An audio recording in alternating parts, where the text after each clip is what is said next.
Hey everybody, I'm Luc DuBois, and I want to welcome everyone to Machines Plus Media. This is the 4th episode, and I have with me 3 of my very favorite people, who we're all going to spend the next hour chatting to.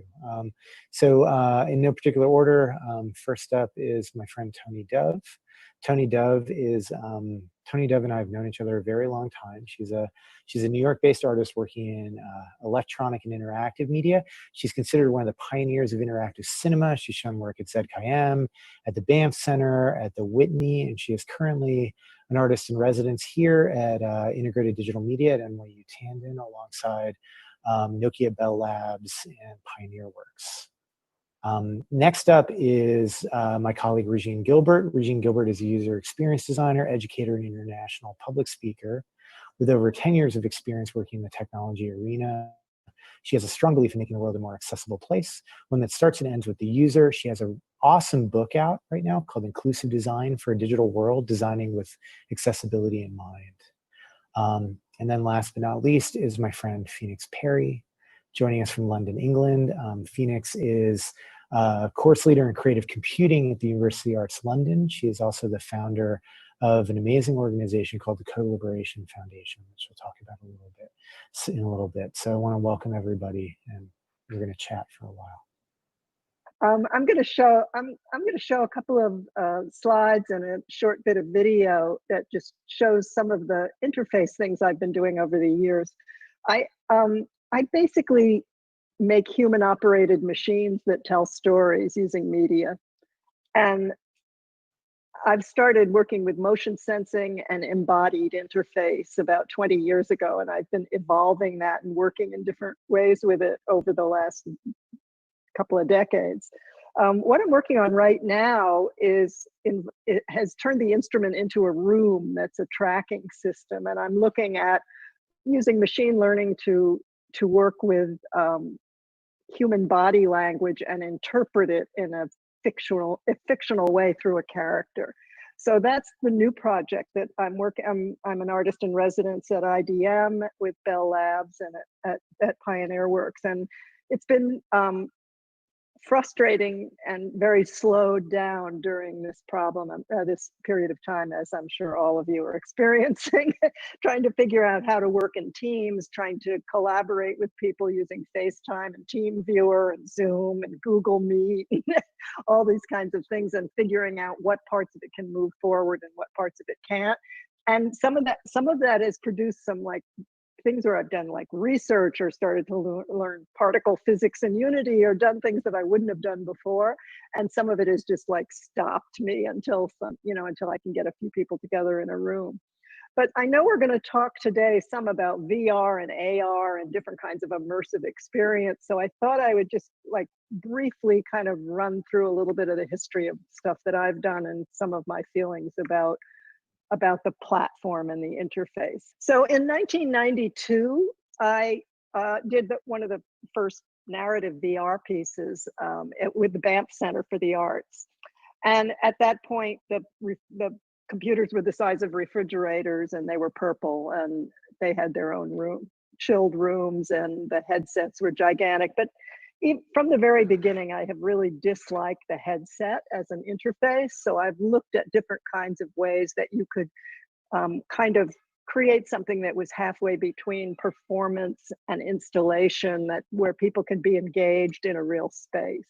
So these are just some of the slides from that earlier piece. I then started working with installations that used a combination of floor pads and motion sensing, so that your body movements would move a character's body, generate sound, generate speech, alter what you were seeing, and you moved on different pads. When you got close to a character, you were inside her head hearing her thoughts. In the middle, you were in conversation. When you backed up, you were in a dream space, and then that little black pad behind her was a time tunnel that took you between 2 centuries.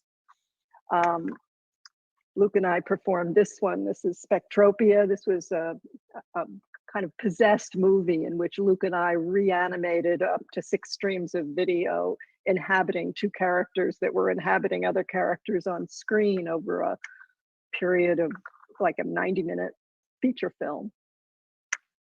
With Lucid Possession, I sort of expanded my idea of three-dimensionality into working again with, I had done this much earlier on, working with three-dimensional screens that were robotic and also controlled along with video and sound.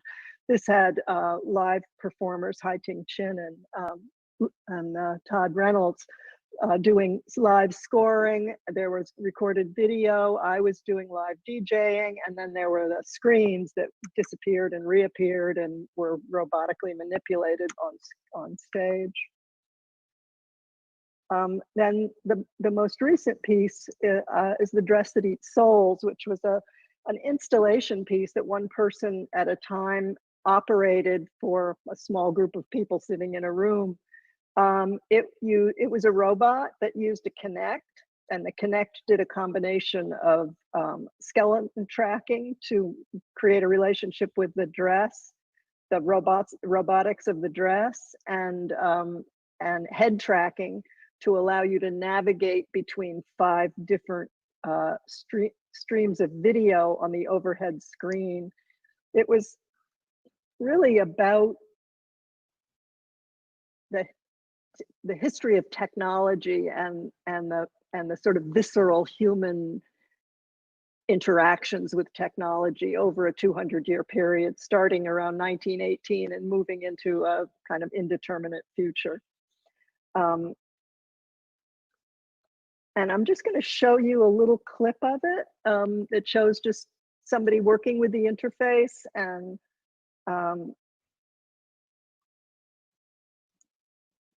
just beginning to show a little bit of the first decade or story. Basically, the piece had 10 decades, and there were 3 versions of each decade. And based on how you were moving and the dynamics of your movement, it decided what you were going to see. So it customized this historical shape of the piece based on the viewer's movements. I'm watching you. How you move will decide what you see. If you let me, I'll tell my story with your body. Now move your head right to left.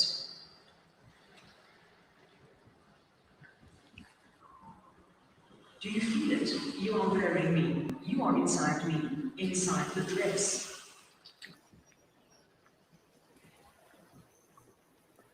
See what I can do? Is erotic when I stay secret.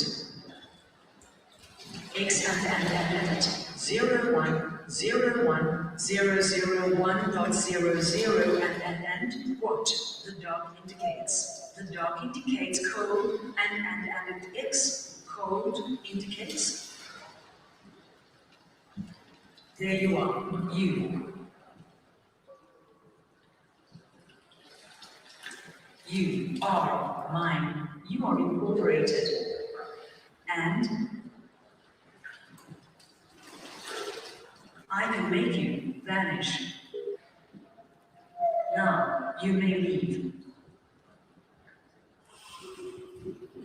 Go away. I'm so open. See what I can do? So that's just a little overview of what I do. Cool, that was awesome. Regine, you want to talk about what you've been up to? Sorry, that was that was great, Toni. That was so cool. So I want to do that. I know. Yeah. Thanks. So I am currently teaching. I teach at IDM, and I am teaching a summer course where I'm incorporating accessibility and augmented reality and inclusive design. Previous to this, I had collaborated with some folks at Adobe on their inclusive design training, which was really cool to get to do workshops with the head of inclusion.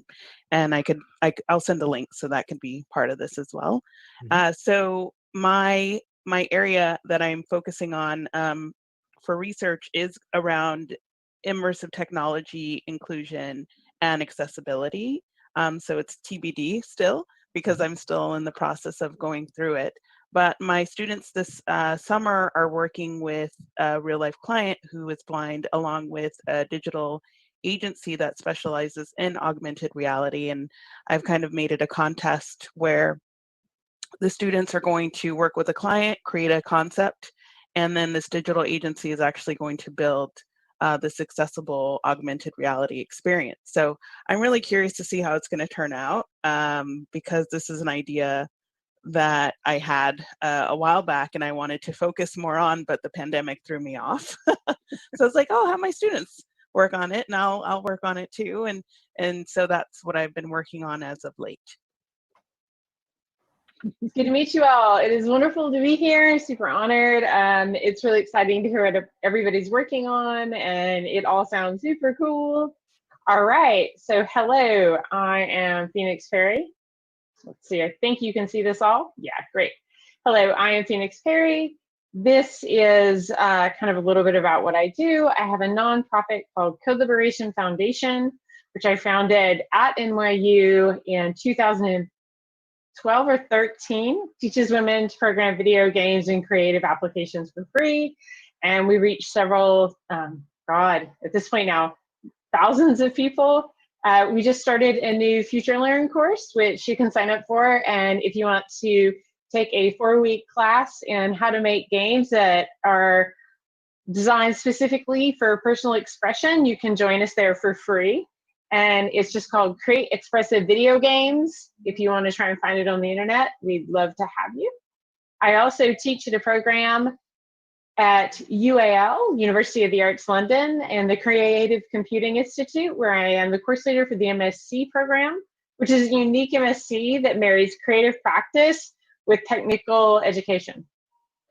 For my PhD work, which I'm wrapping up right now, I have a project that I've been really interested in looking at, and that is, I've looked at it through a couple different lenses, but I'm really interested in the way that we can use physical contact to create pro-social environments. And I've made a couple of experiments. One is called Bot Party, which has gone down a experimental path of using touch as a methodology to explore play and human interaction. And it started originally with this idea of modular synthesis, and I was really interested to see if I could turn modular synthesis into a group experience. And very quickly, I realized I wanted to take it further than that. Bot Party is a game that I've made that uses touch as a mechanic between people. And the goal of this game is to get people to collaborate through physical contact and explore intimacy in groups. I've been working on it for a couple of years now. It's been a really amazing project. I've let about 3,000 people physically touch me during the creation of the project. I'm not done with it yet, which is obviously a thing. I don't think I'll ever be done with it. And it's just been a really fantastic thing to explore this kind of interaction in groups. I made these little boxes. They're super cute controllers. You can play it in small groups of 3 or 4, but also you can play it in large groups of up to 20 or 30 people. As many people as I've been able to fit in small rooms, I've managed to get to play it before, which has been a really rewarding and fun experience. I've also had children really love playing it.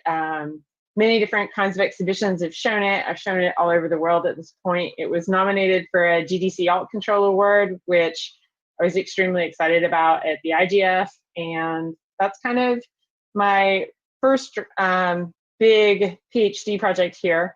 My most recent project is a giant immersive environment called Forest Daydream, which explores group play and intimacy in kind of what you would call a third space. It is a virtual world, which I've built in the physical world, and it is a virtual forest built in a physical world using sounds directly recorded by Ben Kelly in endangered ecologies that he has been working with and collaborating with. So you kind of sit in this really beautiful space and contemplate what we're losing and what we're gaining in the 21st century. It's like this. It's really super fun. People stayed in it for hours. I wasn't expecting anything quite this successful out of the project. I was really happy. And as you can see, it's just this very warm experience. I'll let the video play. So the project itself involves a couple of pieces. There is a small forest, which looks like a low poly video game forest, and a small hut, which looks like a low poly video game hut. My thinking behind that is that we spend a lot of time in virtual natural environments when we live in cities. So pulling where we actually end up going back out into the real world and looking at it as an object. So that's why it looks the way it does and the kind of architecture it has. My final project that I'm going to talk about tonight is InteractML, which I've been making with Rebecca Febrink. It is a node-based interactive machine learning tool inside Unity. So we have worked to redesign what we think the machine learning experience should be like for people who've never coded before inside of a game engine. And we've designed this node-based scripting tool. I'm very excited that we're starting to test it now. So if you're interested in it, go to interactml.com and sign up for the mailing list, and we'll invite you to one of our game jams. And it's been really interesting to try and understand how people use machine learning in the body in games, and that's been pretty much what I've been up to. It's been ridiculous. It's been fun. I'm Phoenix Fairy on Twitter. That's me. So, you know, I just want us all to riff for a little while about some things. I thought of having the three of you do this panel with me for a fairly specific reason. Although I miss all of you terribly, and I love seeing all of you. But there's actually a sort of kind of logic here, which is that, you know, when Steve Rosenbaum from the NYC Media Lab asked me to think up this topic of machines plus media, one of the things that I thought about the three of you and all your work is that, you know, when you look at the world we live in today, not just COVID-19, but the world in which we've got more and more and more and more things we put on our face to take us into a virtual world, and things where we look through our screen, and things where we're, you know, having computers make decisions for me. I often find myself in conversations with people where they will say something to me that one of you told me years ago.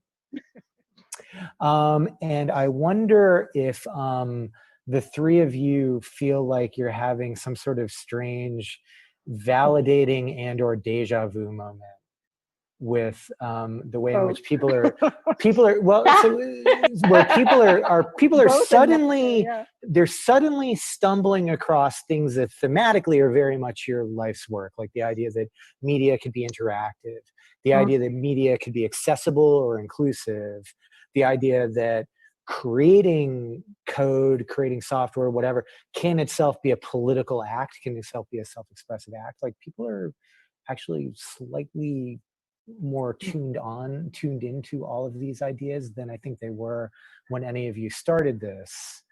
And I would like to see the three of you recognized as such, because this is something that irritates me when people tell me stuff like this. I'm like, you know, I know these really smart women who figured this out like a decade ago.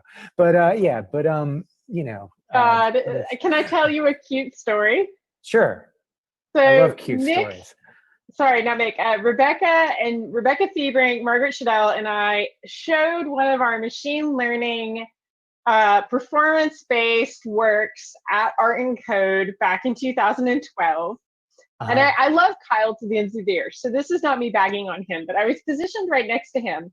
And no one gave a crap about my advanced machine learning gestural controlled environment.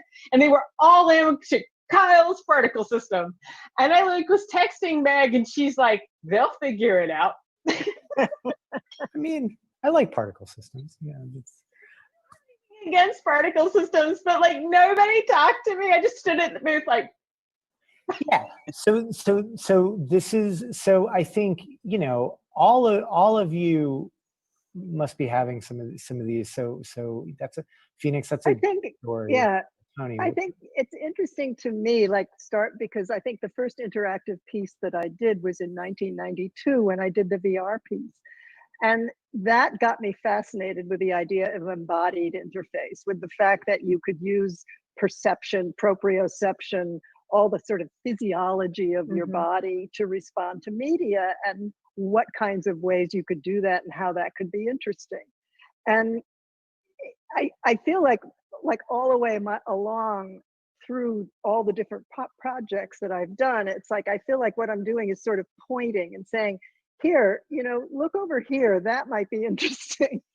and then you kind of wait and you see whether people are actually going to go there or whether they're going to go over there, and you're going to look like some weird marginal clockmaker for, or a zoetrope maker from, and I found that somehow, like I've been like just a little bit ahead of the curve in terms of the way people were mostly thinking about it, except always there's the except not part, which I'm sure all of you experience that except not, like the VR part was really interesting, except this corporatization and standardization of horrible mini headsets is kind of my version of hell rather than of advanced experience. I want dimensional sensation in the room with other people. Still, call me old-fashioned.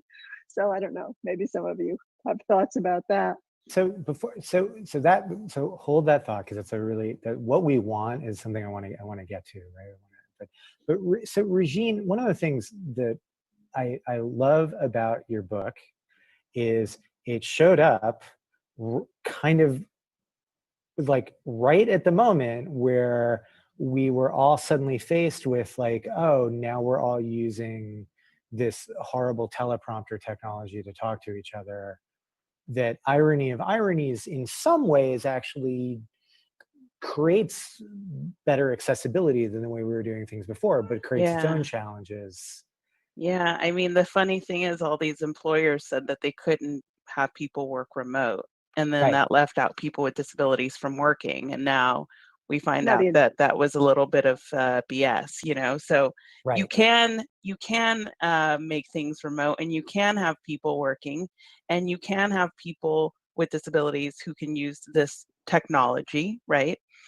So yeah, there's a door that has been opened that you can't close, which is very exciting to me, right? I think it is. I think it's providing opportunities for us to make things better. I mean, I was on a call last week where there was a person who's deaf and they had their sign language interpreter on, and every single person had to turn off their camera because the way that Zoom is set up, you can't focus on one single person, right? And that's a flaw, right? That's a design flaw. If something's not working, it's not the person, it's the design.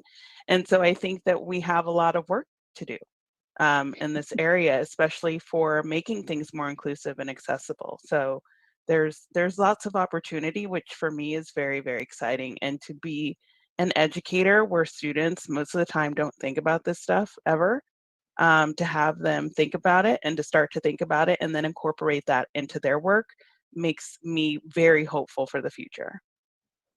Yeah, and I think it's super important what you do here. We talk about it as you're sort of secretly radicalizing people to a little bit to put accessibility at the forefront of their design. Phoenix, one of the things that I've always loved about all the art you make is that it addresses or responds to sensory integration and feeling overwhelmed and navigating a space and feeling like you can touch someone, you can engage with something that is beautifully interactive and playful, but is not anxiety producing. All these kind of values that I think relate a lot to accessibility and inclusive design and all that kind of stuff. Yeah. It's been really interesting for me because as a person with a disability that I've had my whole life, I got into this stuff in large part. Like I was a film art maker before I got sick, and now I got sick and I was like, okay, so that's not gonna work no more. I need something completely different. And so I've kind of gone about this very long process of creating work as somebody with a disability. And I think the sensibility that I have leaks through in a lot of my work. Whereas like, forest stage rain is extremely calming experience. And people went in there, they stayed for like 3 and 4 hours. And it's just this beautiful soundscape of nature. And you can either choose to play with it or you can choose to lay on the floor and stare at the pretty lights, and that's super valid. and listen to the rainforest. And I think that those are different ways. You know, and touch for me is a underused mechanic. Taste is what is taste like? You know, I thought Heather Kelly's work was really interesting with play and taste. Like, there's all these senses like balance, and I used to believe that we could make everything accessible, and now I believe that if we go that way, we make everything accessible for no one. So I'm kind of the opinion now that accessibility is an extremely personal act, and we should make our interfaces customizable enough that everyone can join into whatever situation they're required to be in the digital space in the way that works for their body, which is why I've been making machine learning stuff. So people can make their own like controllers for whatever game it is if the game designer codes that into the game. I just want to chime in real quick because I'm thinking about this as you're talking about senses, because I read this great article called Architecture of the Seven Senses by Juhani Plasma. And it talks, it's really, really, for me, it's been powerful, and it's had me thinking about inclusion in the senses. I did a talk on it a few months back at Information Architecture Conference, and thinking about if you take away a sense, can you still experience something, right? And are we making it, you know, because I've been thinking about it, trying to think about accessibility from a different lens, but to what you're saying, accessibility is deeply personal. But if you're creating an experience and you take away a sense, what does that mean for that person who's experiencing it? So that's I want to recommend that to everybody. The Architecture of Seven Senses, it's really a good piece. That's cool. If you're thinking about, there's a book called Embodied that you should, have you run across this yet? Not yet. It's by, now I did. Now I have. Yeah, Christopher Etchelston, and it is a map. I think I have his name right. It is a map of all of our senses, which are not our dominant five. So it's like balance, hunger, fatigue, pain, and he takes two people, one that is considered on the like sensory deprivation kind of end of the spectrum, and another person who's considered at like the like elite sensory experience. So like for balance, it's like a ballet dancer versus somebody with a vestibular chronic condition. And just he interviews both of them, and it is fascinating as like an embodied read. If you're looking at senses, this is maybe one to dig at, because I show it in a lot of my talks. I'm going to look yours up. Yeah, Toni does this too, though. Toni does this as like some of her work. I remember the first time I saw your work, Toni. It was at the Museum of the Moving Image when they were still in the small space. Wow, that's like a long time ago. Yeah. And I remember walking in, and it was so intense. I felt like it was here, you know, like I couldn't stop. Like it was this story that immediately like hit me, and like I was like, whoa, it was huge too. It was like you had like wall projections in that one, right? And I remember just being really like enthralled by like the story instantly in it, or like the narrative that kept popping up in the dialogue. I mean, one of the challenges, I think, when you're working with interface, what you were both just saying, I want to kind of get something out before I move on, that this idea of the senses that we have, but then also the kind of cross changing that happens between them, and what happens if you flip one off because the others come in and compensate, or you'll have an experience where, you know, where you have one sense removed, but you actually are almost not even noticing that it's removed because other parts of your body have moved in and kind of taken over. There's this kind of, I feel like embodied interface often gives you something that's almost like trompe l'oeil, like it's fooling your body, like you're standing on a moving platform and you hear and you know your body movements are causing water to move, and you start to feel seasick even though you're just standing flat, you know, that you can't walk off the edge of something because even though you see that it's flat floor, your body is telling you that you know that you're going to fall in some way. Or, you know, I mean, there's so many kind of different subtle layers of this that happen when you're working with interfaces that are so fascinating. It's like, I think of it almost like synesthesia, but it isn't synesthesia. It's the way in which we can actually use our own perception and our own physiology to kind of respond to things, which is, and when you're working with narrative like I do, which is perhaps not the thing that most people do with a lot of these interfaces, but to me, that kind of, that counterpoint between how an interface works and how a narrative gets delivered is, and then how you have to break narrative and change narrative and talk about politics, like with narrative. I mean, some of those, narrative politics is so baked into so many narrative structures that in order to bust it up, you have to understand what your audience's expectations are before you can break the rules, or you just make them crazy, or you lose them, or, so it's this kind of finessing of bringing, this embodied experience into the narrative experience, and then figuring out about, thinking about breaking the politics of the narrative at the same time. And, so it's a challenge, but I think it's really fascinating. And I've always been interested in sitting in the third row in the movie. So, wrapping them, bringing the movie off the wall and into the room with me, and being able to wrap it around you is part of what interests me.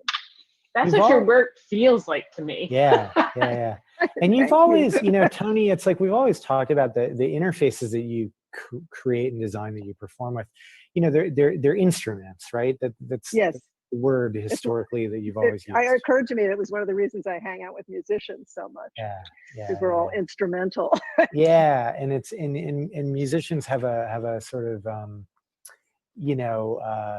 one of these. One like my version of the deja vu, or like I've heard this before thing is, things tend to happen in music before they tend to happen in visual media, partially just because it's computationally easier. Often it's just bandwidth. Or bandwidth, bandwidth so when people talk to me about virtual reality, I'm like, we've had these for 100 years, called headphones.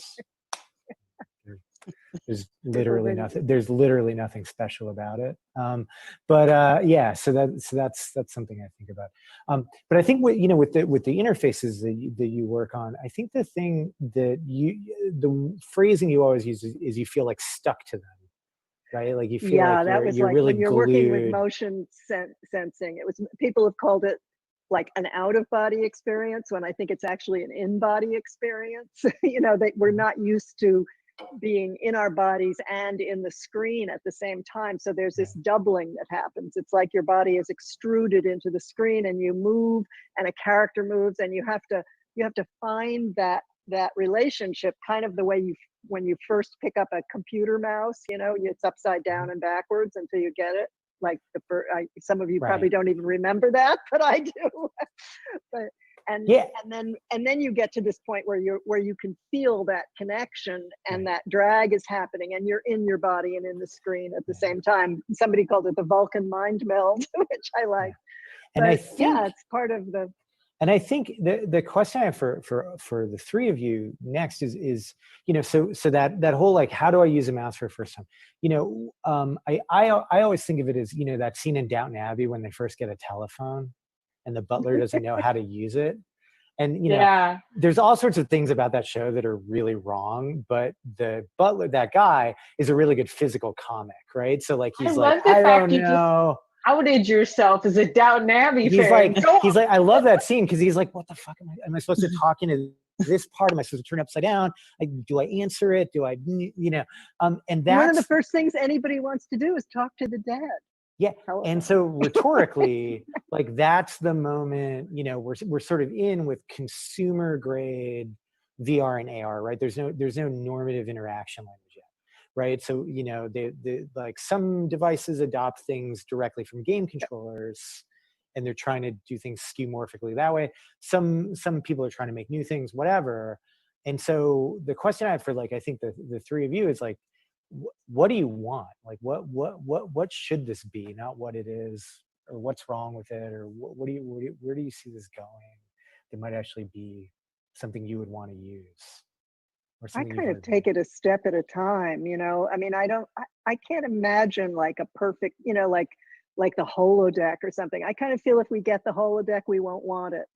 By the time it's, it's all ready and you can walk into this perfectly simulated space, it will be so over it that we'll be looking at something that integrates into our daily lives in different ways. So I find it really hard to predict. I find that what happens with me is that I go from project to project, kind of building, adding octaves, building out this these instruments that I make, but just sort of adding to them based on what's around me in the world and what I feel I kind of want in this moment, So I don't know if I can, I don't know. I'd be interested in what you guys think. I don't know if I can say like what an ideal interface is. It seems like it's always changing for me based on what's available. I've been using the Oculus Quest quite a bit. The VR headset, and I like to dance a lot. It's my hobby.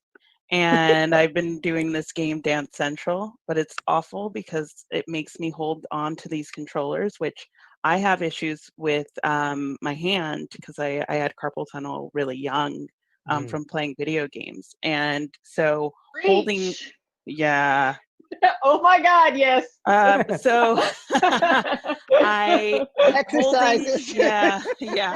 I wish, so holding anything for extended periods of time, which I like to be on this thing. I could be on it for an hour, like dancing, because you follow the routines. But holding the controllers is very difficult after a certain point for me.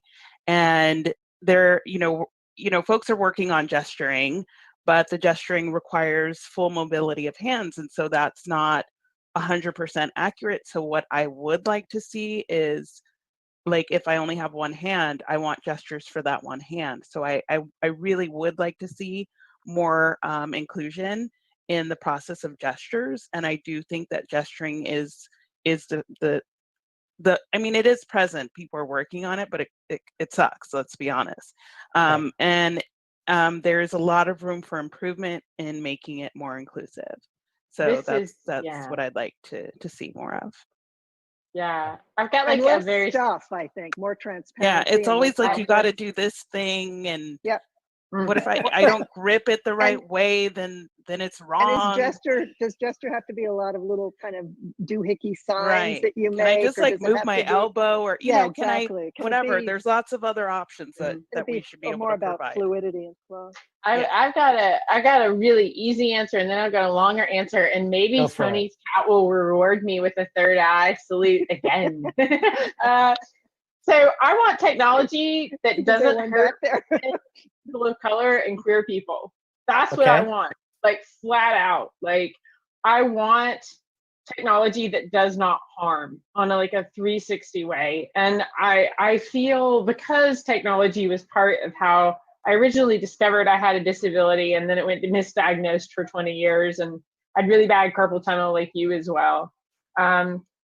Gesture interfaces are trash, which is why I started making a SDK for Unity, which literally let you use any input, from voice to gesture to mouse tracking to whatever it is you need to use, because I believe that interfaces should be highly customizable. They shouldn't be, there is no universal design of the body. We're all able differently. That's just how it is.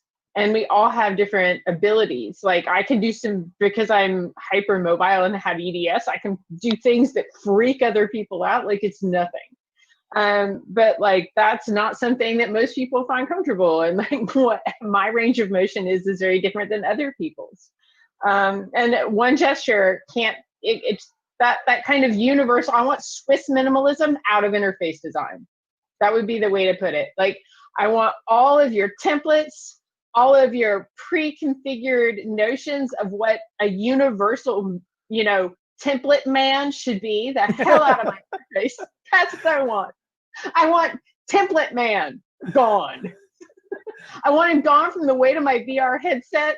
I want him gone from the size of my mouse. I want him gone from the size of my chair. I want him gone from the height of my car seat. I want template man gone. Right. So that's I mean, I think also for from my point of view, I work mostly with motion in some way, dynamic motion, but for what's interesting to me, it has to be scalable in some way, and as you said, completely customizable, so that it doesn't have to do with necessarily with skill. And it's very interesting the way most interfaces try to create like a kind of symbol-based language, or like, you know, like a vocabulary or something, which isn't interesting to me. When I first started using the motion sensing interface in the first interactive installation I did, Artificial Changelings, at first I thought people were going to respond to it based on gender, that men would try to control the character and women would try to inhabit the character. Turned out to be bourgeois. Didn't work that way at all. Everybody tried to control the character, and then they let go of control of the character because of the way the interface worked. You'd get stuck to it and you'd lose it, and then you'd struggle to get it back. And I thought at first, oh, the holy grail is, you know, I go like this, she goes like that. We're all perfectly stuck together. That's like having control of both sides of a conversation.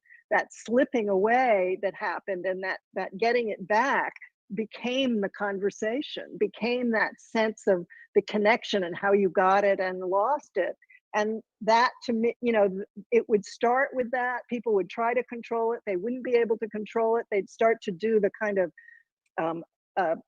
body language mirroring that people do in human conversation. I'd see people doing that with the screen. I still see them doing that. You know, the character goes like this, they're going like that because they can't control her, so they're trying to connect the way human beings do. And then after a while, it collapses into what I call this kind of haptic flow, even though it's not technically haptic, which is that it all just becomes this feedback loop between you and your body. And I guess that whatever you can do to kind of create that organic feedback loop is, to me, what makes an interesting interface. And really what's part of it, what's really one of the more interesting things to me is transparency. In other words, no stuff, you know, like I'd like to be in a place where you just interacted with it and you didn't have to wear anything, and there were no suits and there were no you know, there's no stuff on you. So you want computer on screen. Yeah. No, I want it in the room, you know, I want it in the room with me. Nice, even more. You want like full holograms. Awesome, I like it. Well, yeah, but you know, as I said, if you had the full holographic deck, you'd hate it. So. Right. You'd start to go crazy because sooner or later someone will start advertising at you with it. It's, you know, it's like the Marlboro ad beamed directly into your cerebral cortex. I think that was a good. So that's something we don't want. But I think one thing I think you all have consensus on is that it is a very personal issue, and something that we shouldn't really maybe be talking about universal design. We should be talking about universal designs or adaptive designs, or adaptive, like tool, you know, just in the same way that a tool doesn't just, the best tools don't just do one thing. You know, you don't want to say, oh, I see that you use the, you know, setting 4/7 on the, you know, whatever. Right. You know, and that's how you made that piece of work. Right.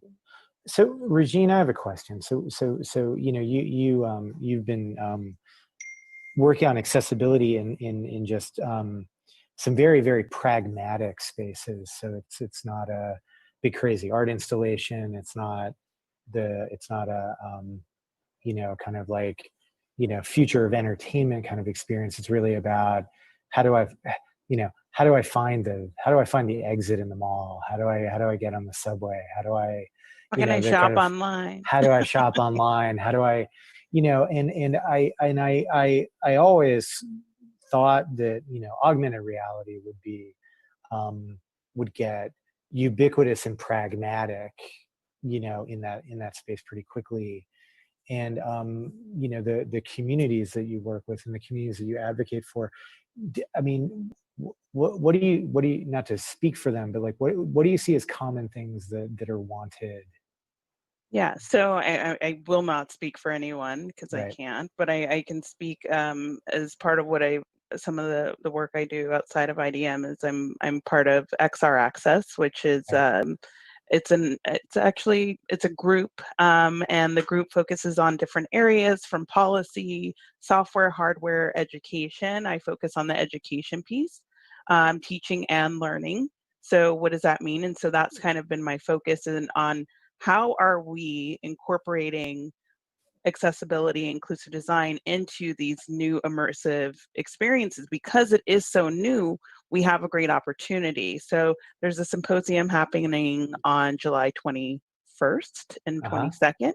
And it's online and tickets are available. And so we will continue this discussion. We just started last year. And so in terms of what we want people to think about it. Right. And then to not only think about it, but incorporate it, not only incorporating it into the products themselves, but into the tools, right? And into policy, into whatever it is that is leading to making these things, versus just like, oh, well, we need to make this thing accessible after the fact. Don't do it after the fact. Do it before you even get started. Right. And I think, we our buddy Kamal Sinclair, right? She did this Making a New Reality thing that the Ford Foundation, funded, that pointed to the idea that, like, whenever a new technology comes out or a new medium comes out, you have this very narrow window to kind of like get your foot and hold the door open, so that a lot of people can have input, right, before it slams shut, and then suddenly you only have 3 networks. Or whatever the analog is, right? And I think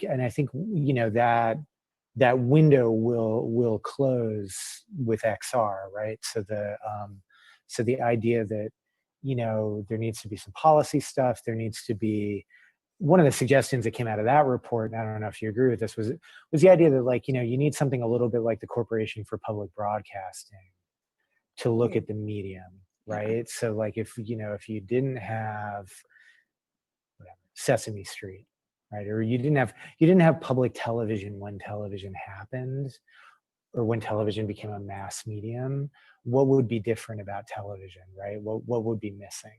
Yeah, right? and So the W3C is working on this. It's a document in progress, right, on XR experiences. So for those who don't know, World Wide Web Consortium, kind of the rule makers for the web, but they're now branching into XR and working on inclusion and some guidelines around what that means. And so it'll be like a sequel to WCAG for this other stuff. It's a. I can also provide a link for that. Cool. But that's a working document. I'm writing down some references to your links. Yeah. Do you think that public television, in any long-term sense, or in any kind of really truly evolutionary sense, really did impact the commerce of television? I'm having some. I don't know. I don't know. I can't answer that, but that would be like a hypothesis you could run down, looking at the difference between broadcast television and things like like kind of like Web 2.0, like video broadcasting on the web, like the difference between how you become a YouTube superstar versus how you get an NBC show. And looking at some kind of broad-based support for disinterested research, non-commercially driven research along the way of developing technologies, so that not everything is about just efficient short-term profit motive in terms of the way things develop. It would be kind of a good thing for our culture to be forced to think about, which maybe this new environment is going to kind of create some possibilities for, if we're smart about taking the opportunity. Because I think we've got 2 opportunities. There's the pandemic, the insanity that is going to be coming out of the pandemic, and the way in which people are much more able to see the potential of infrastructural change than they were like 6 months ago, and the fact that we're at the beginning of a new medium, and what kinds of things we really need to have in place in terms of policy to make things happen. And I think protecting disinterested research, whether it's on an academic level, whether even on corporate level, because corporate research centers, there used to be a lot more of them doing disinterested research, and it shuts down. And I can feel it shutting down right now around me, basically, in some of the situations I work with, just because of the economy is going to crash again. But at the same time, we have this other opportunity. So we have all these, kind of colliding sets of possibilities going on, and it's going to be tricky. It's going to be tricky, but I think one of the things all three of you have mentioned at some point is, we need better tools, and we need better, agency for the people who are developing the tools, right? And I know Phoenix, this has been your jam for a while. Is you're not only fighting for a more equitable world on the user space, but you're trying to fight to get a different kind of developer in the room, right? Yeah, because somebody's got to be in the room when this stuff gets made.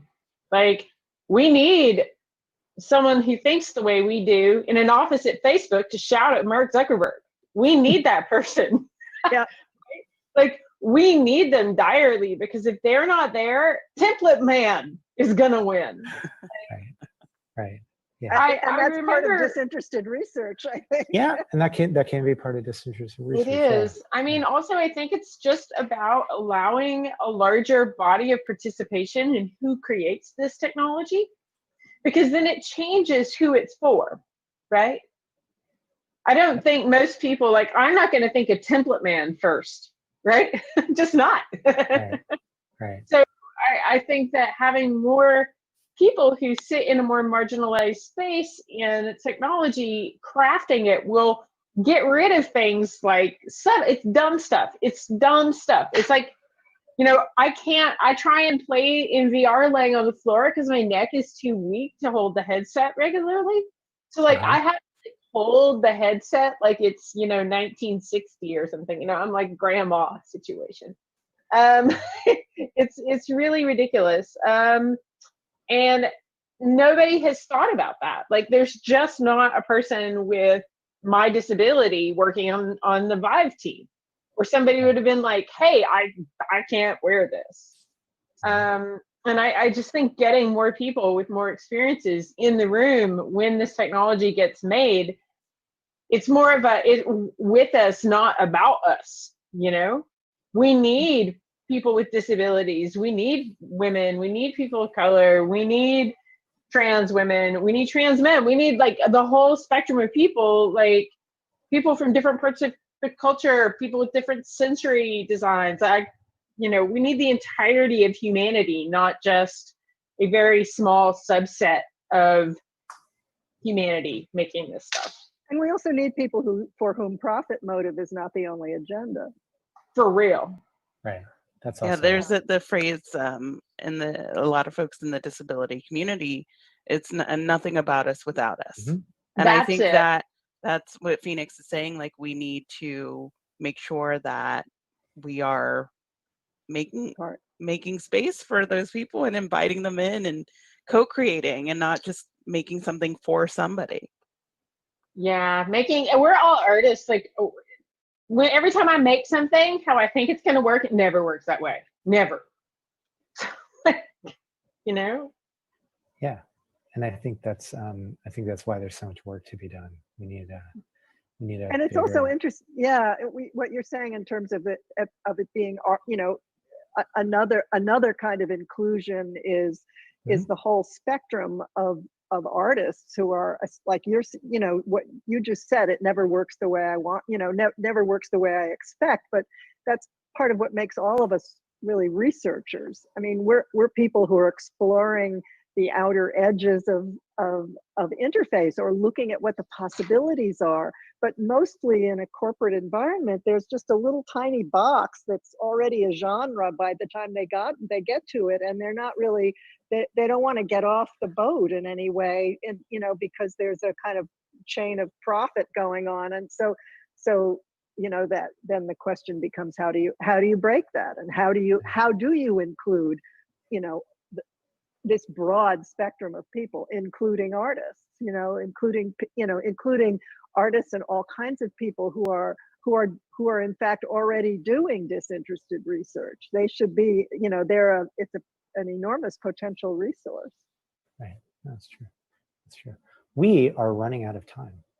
Wow. And you know, that was a really fast hour because y'all are really awesome to hang out with. So that was really a pleasure.